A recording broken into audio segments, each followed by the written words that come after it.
নমস্কার বন্ধুরা, আজ আমি নিয়ে এসেছি রাধারানী উপন্যাসের দ্বিতীয় পর্ব।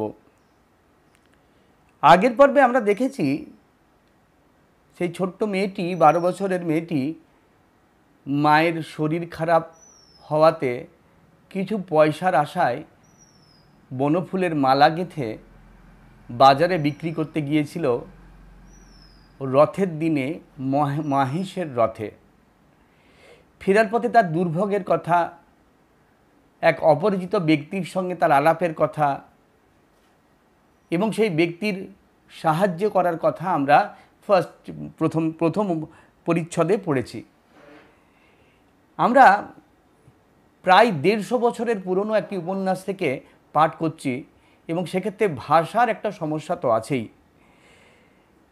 সাধু ভাষা পড়ার বা বলার অভ্যেস আমাদের এই মুহূর্তে নেই, তাই কোথাও কোথাও হয়তো উচ্চারণের অস্পষ্টতা, কোথাও কোনো বানান ভুল পড়ার সমস্যা হচ্ছে আমার। তবুও আমার মনে হয় তাতে শুনতে বা গল্পের গতি কোথাও আটকে যাচ্ছে না। চলুন শুরু করা যাক রাধারানী উপন্যাসের দ্বিতীয় পরিচ্ছদ। রাধারানীর মাতা পথ্য করিলেন বটে, কিন্তু সে রোগ হইতে মুক্তি পাওয়া তাহার অদৃষ্টে ছিল না। তিনি অতিশয় ধনী ছিলেন, এখন অতি দুঃখিনী হইয়াছিলেন। এই শারীরিক এবং মানসিক দ্বিবিধ কষ্ট তাহার সহ্য হইল না। রোগ ক্রমে বৃদ্ধি পাইয়া তাহার শেষ কাল উপস্থিত হইল। এমত সময়ে বিলাত হইতে সংবাদ আসিল যে প্রিভি কাউন্সিলের আপিল তাহার পক্ষে নিষ্পত্তি পাইয়াছে। তিনি আপন সম্পত্তি পুনঃপ্রাপ্ত হইবেন, ওয়াসিলাতের টাকা ফিরত পাইবেন এবং 3 আদালতের খরচা পাইবেন। কামাখ্যানাথ বাবু তাহার পক্ষে হাইকোর্টের উকিল ছিলেন।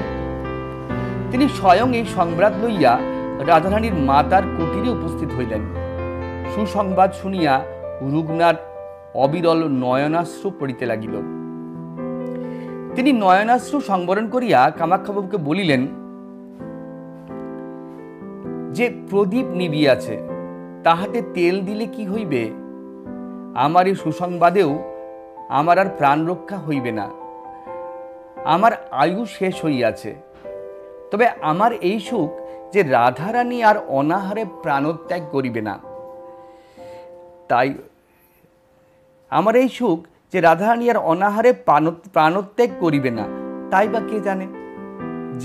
সে বালিকা, তাহার এই সম্পত্তি কে রক্ষা করিবে? কেবল আপনি ভরসা। আপনি আমার এই অন্তিমকালে আমারে একটা ভিক্ষা দিউন, নইলে আর কাহার কাছে চাহিব? কামাখ্যাবাবু অতি ভদ্রলোক এবং তিনি রাধারানীর পিতার বন্ধু ছিলেন। রাধারানীর মাতা দুর্দশাগ্রস্ত হইলে তিনি রাধারানীর মাতাকে বলিয়াছিলেন যে যতদিন না আপিল নিষ্পত্তি পাই, অন্তত ততদিন তোমরা আসিয়া আমার গৃহে অবস্থান করো। আমি আপনার মাতার মতো তোমাকে রাখিব। রাধারানীর মাতা তাহাতে অস্বীকৃতা হইয়াছিলেন। পরিশেষে কামাখ্যাবাবু কিছু কিছু মাসিক সাহায্য করিতে চাহিলেন। আমার এখনো কিছু হাতে আছে, আবশ্যক হইলে চাহিয়া লইব, এইরূপ মিথ্যা কথা বলিয়া রাধারানীর মাতা সেই সাহায্য গ্রহণে অস্বীকৃতা হইয়াছিলেন। রুক্মিণী কুমারের দান গ্রহণ তাহাদের প্রথম ও শেষ দান গ্রহণ। কামাখ্যাবাবু এতদিন বুঝিতে পারেন নাই যে তাহারা এরূপ দুর্দশাগ্রস্ত হইয়াছেন। দশা দেখিয়া কামাখ্যাবাবু অত্যন্ত কাতর হইলেন।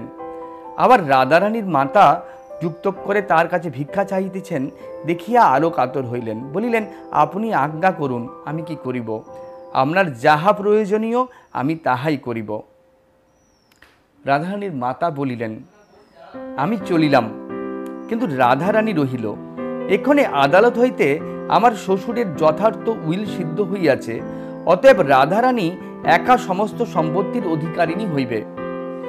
আপনি তাহাকে দেখিবেন, আপনার কন্যার ন্যায় তাহাকে রক্ষা করিবেন, এই আমার ভিক্ষা।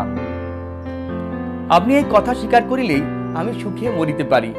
কামাখ্যাবাবু বলিলেন, আমি আপনার নিকট শপথ করিতেছি, আমি রাধারানীকে আপন কন্যার অধিক যত্ন করিব। আমি কায় মনোবাক্যে কথা দিলাম, আপনি বিশ্বাস করুন। যিনি মুমূর্ষু, তিনি কামাখ্যাবাবুর চোখের জল দেখিয়া তাহার কথায় বিশ্বাস করিলেন। তাহার সেই শীর্ণ শুষ্ক অধরে একটু আহ্লাদের হাসি দেখা দিল। হাসি দেখিয়া কামাখ্যাবাবু বুঝিলেন ইনি আর বাঁচিবেন না। কামাখ্যাবাবু তাহাকে বিশেষ করিয়া অনুরোধ করিলেন যে এক্ষণে আমাদের গৃহে চলুন, পরে ভদ্রাসন দখল হইলে আসিবেন। রাধারানীর মাতার যে অহংকার, সে দারিদ্র্যজনিত, এজন্য দরিদ্র অবস্থায় তাহার গৃহে যাইতে চাহেন নাই। এক্ষণে আর দারিদ্র নাই, সুতরাং আর সে অহংকারও নাই। এক্ষণে তিনি যাইতে সম্মত হইলেন। কামাখ্যাবাবু রাধারানী ও তাহার মাতাকে সযত্নে নিজা লয়ে লইয়া গেলেন। তিনি রীতিমতো পীড়িতার চিকিৎসা করাইলেন, কিন্তু তাহার জীবন রক্ষা হইল না। অল্প দিনেই তাহার মৃত্যু হইল।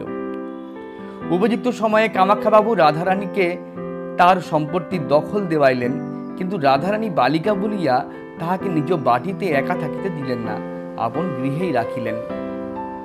কালেক্টর সাহেব রাধারানীর সম্পত্তি কোর্ট অফ ওয়ার্ডসের অধীনে আনিবার জন্য যত্ন পাইলেন, কিন্তু কামাখ্যাবাবু বিবেচনা করিলেন, আমি রাধারানীর জন্য যতদূর করিব সরকারি কর্মচারীগণ ততদূর করিবে না। কামাখ্যাবাবুর কৌশলে কালেক্টর সাহেব নিরস্ত হইলেন। কামাখ্যাবাবু স্বয়ং রাধারানীর সম্পত্তির তত্ত্বাবধান করিতে লাগিলেন। বাকি রাধারানীর বিবাহ।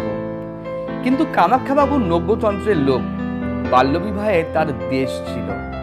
তিনি বিবেচনা করিলেন যে রাধারানীর বিবাহ তাড়াতাড়ি না দিলে জাতি গেল মনে করে এমতো কেহ তাহার নাই। অতএব যবে রাধারানী স্বয়ং বিবেচনা করিয়া বিবাহে ইচ্ছুক হইবে তবে তাহার বিবাহ দিব, এখন সে লেখাপড়া শিখুক। এই ভাবিয়া কামাখ্যাবাবু রাধারানীর বিবাহের কোনো উদ্যোগ না করিয়া তাহাকে উত্তম রূপে সুশিক্ষিত করাইলেন।